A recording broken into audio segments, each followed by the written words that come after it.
వేడి వేడి అరటికాయ బజ్జీ రోడ్డు సైడు బండి మీద తయారు చేసే విధానంగా చాలా క్రిస్పీగా తయారు చేసుకునే విధానం చూపిస్తాను.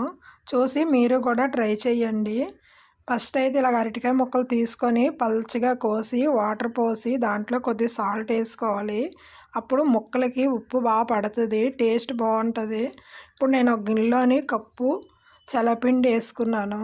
దీనికి ఒక 2 స్పూన్లు వరిపిండి యాడ్ చేస్తున్నాను. టేస్ట్కి సరిపడగా సాల్ట్ యాడ్ చేస్తున్నాను. దీంట్లోని ఎవరికి ఎంత నచ్చితే అంత వేసుకోవచ్చు. నేను ఇదైతే కారం ఇప్పుడు యాడ్ చేస్తున్నాను. 1/2 స్పూన్ కారం యాడ్ చేస్తున్నాను.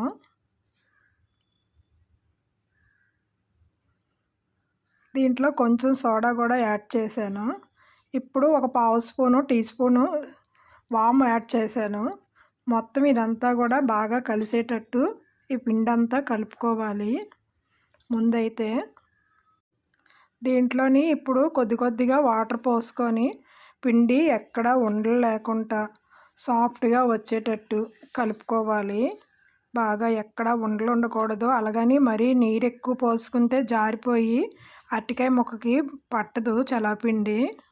కొంచెం వాటర్ పోసుకొని కొద్దిగా చిక్కగా కలుపుకోవాలి, అంటే ముక్కగా పట్టేటట్టు. ఇది ఇప్పుడు నేను చూపిస్తున్నాను చూడండి, ఈ విధంగా కలుపుకోవాలి. పిండి ఇలా సాఫ్ట్గా ఎక్కడ ఉండలు లేకుండా నీట్గా బాగా కలుపుకోవాలి. ఇలా కలుపుకుంటే బజ్జీలు చాలా బాగా వస్తాయి. ఇప్పుడు నేను స్టవ్ ఆన్ చేశాను, కళాయి పెట్టుకుంటున్నాను.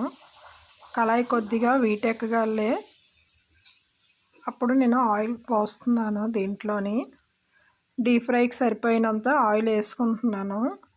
నేనైతే కొంచెం తక్కువే వేస్తున్నాను, మీరు కావాలంటే కొద్దిగా ఎక్కువ వేసుకోవచ్చు. ఇప్పుడు ఈ పిండిలోని అరటికాయ ముక్కలు తీసి ఒక్కొక్కటి బాగా ముంచి కాగిన నూనెలోని వేసుకోవాలి. ఇలా ఒకదానికి ఒకటి అంటుకోకుండా నీట్గా బజ్జీలు వేసుకోవాలి. మొత్తం ఇలా ఒక్కొక్కటి వేసుకుంటే చాలా బాగా వస్తాయి.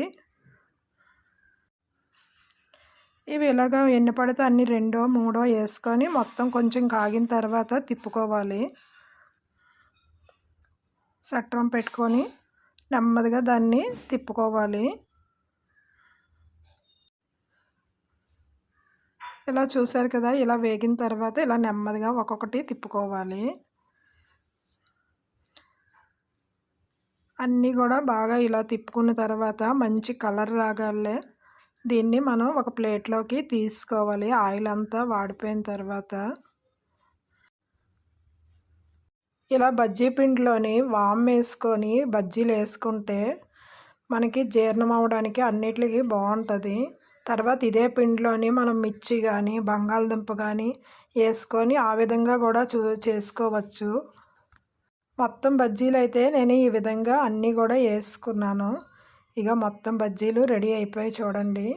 ఒక్క అరటికాయతోని మేము ఇలాగా ట్రై చేసాము, చాలా బాగా వచ్చాయి. చూసారా, మా కోడలు అరటికాయ పల్చగా చాలా బాగా కట్ చేసింది, అందుకే ఇన్ని బజ్జీలు వచ్చాయి. ఇప్పుడైతే మనం బజ్జీ ఎలాగుందో టేస్ట్ చూద్దామండి. ఈ బజ్జీ తింటుంటే ఉందండి, ఎంత టేస్ట్గా ఉందో, సూపర్గా ఉంది. అబ్బబ్బబ్బబ్బా, చాలా బాగుందండి. దీంట్లో కానీ ఆనియన్ కట్ చేసి పల్లీలు నిమ్మరసం పిండుకొని తింటే ఉంటుంది, వేరే లెవెల్లో ఉంటుందండి బజ్జీ. మీరు కావాలంటే అలా ట్రై చేయండి, చాలా బాగుంటుంది. మా వీడియోని చూసి మీరు ట్రై చేయండి. లైక్ చేయండి, సబ్స్క్రైబ్ చేసుకోండి, ఈ వీడియోని షేర్ చేయండి.